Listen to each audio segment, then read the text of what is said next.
guys, today's mini vlog ay dan tanghalian or dan paniud to.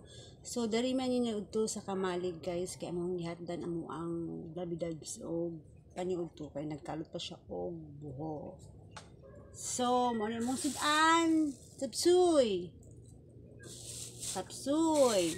So ako nagbanana lang ko guys, kay namahumong kog dahang luto kay pag once na ay dukot, so mapapadami ang kain ko kay my favorite is dukot. So mag rice lang ko karon. May talong na torta, tapos manamikaon na dali ang luto og sabaw sa isda. So kapahulay sa akong beauty queen.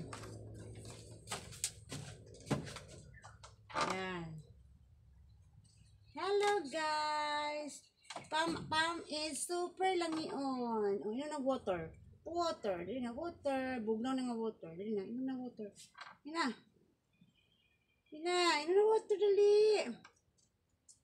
Init kayong panahon guys. Akala mo yung weather today or mga nakaraang adlaw or last week pala. Pansin nyo ba guys? Super init. Sabagay sa Manila naman kasi panay ulan. Sa Luzon kasi bahabaga. Dali naman is kabaliktaran, super duper init. So, toasted na itong mga face at saka belt skin.